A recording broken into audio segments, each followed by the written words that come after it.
Армысыз, бармысыз ағайын? Есен аман шаршамай жүрмісіз? Арқамандық концепциясын таныстыруды әрі қарай жалғастырамын, достар, бауырлар, туыстар. Ендігі кезекте менің айтпақшы болып отырғаным, жалпы өткендегі 3 стрим өтті. Сол 3 стримде қорытындыланған, жасалған мәлімдемелер, айтылған сөздер, соларды кішкене қорытындылай кетсем деп едім. Өйткені стримдер сақталмайды екен. Сондықтан сіздерге түсіндіре кетсем, кішкене ашықтап, сол стримдерде не айтылған жөнінде. Бірінші стриміміз біздің измдерден жоғарылау деген тақырыпта өтті. Мен сол тақырыпта біраз баяндамалар жасадым, түсіндірме жұмыстарын жүргіздім. Енді айта кетсек, былай ғой, жалпы бізде мынау қазіргі қоғамда измдер, атеизм, политеизм, монотеизм, агностицизм деген секілді бізде қазір қоғамда, жалпы біздің қазақ қоғамында ғана емес, бүкіл дүниежүзілік, әлемдік философияда, әлемдік мынау дүниетанымда сондай нәрселер, сондай ұғымдар бар.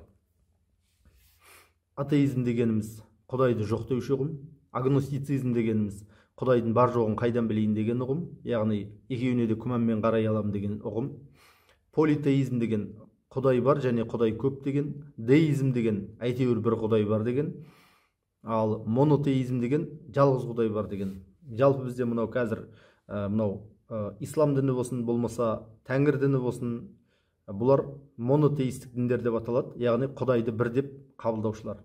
Енді біз өзіміздің бабаларымыздан қалған рухани мұраны зерттей келе, зерделей келе, мен арқамандық деген концепция, арқамандық деген ілімді, арқамандық деген бағытты ұсынып отырған жайым бар.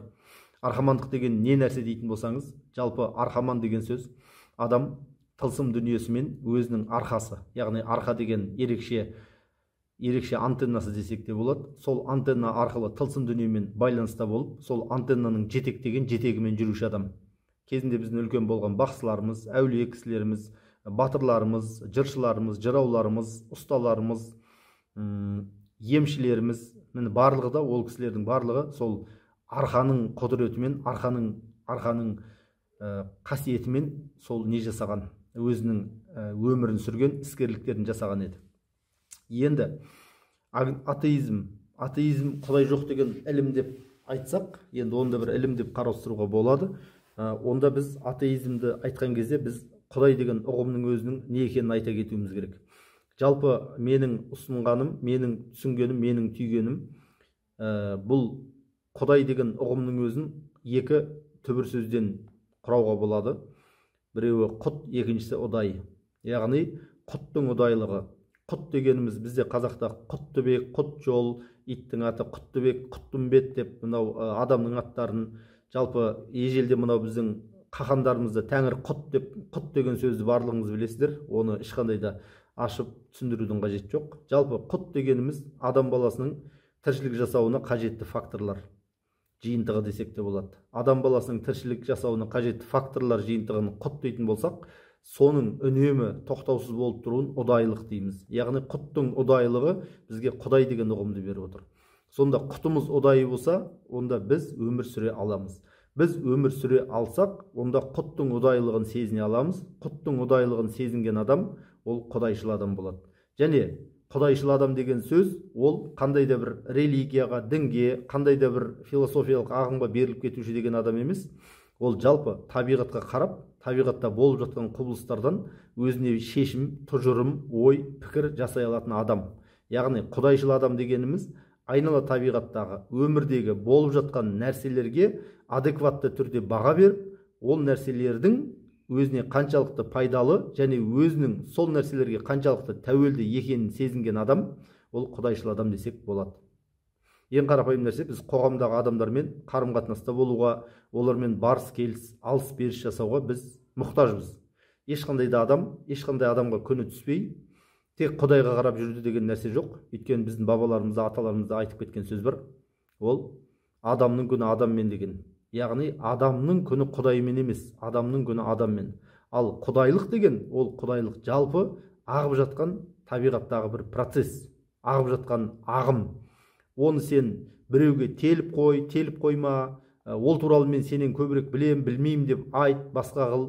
Ол әр адамның өзінің жүрегінде болатын нәрсе. және әр адамның Құдайға деген, яғни құттың ұдайлығына деген көзқарасы, өмірден түйген тәжірибесі, пікірі, тұжырымы әр адамда әртүрлі болады.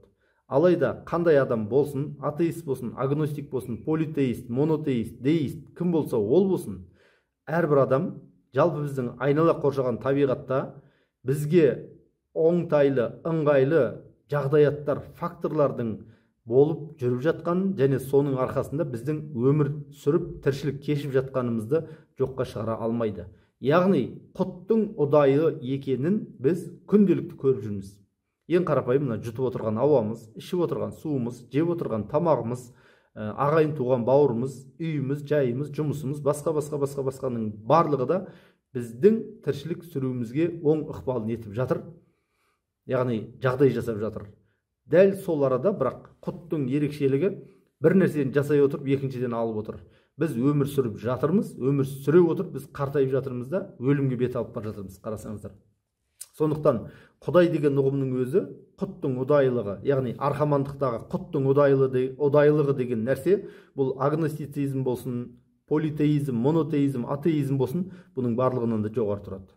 Өйткені мен деген атеистің өзі айналада өзінің өмір сүруіне оңтайлы факторлардың жиынтығы бар екенін жоққа шығара алмайды.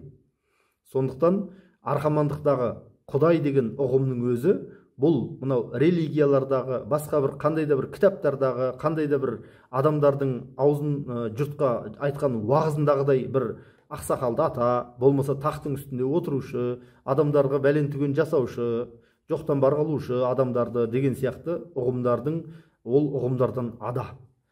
Менің түсінігімдегі архамандықтағы бұл Құдай деген ұғым жалпы өмірдегі, өмір сүруге қажетті оң жағдаяттардың жиынтығы.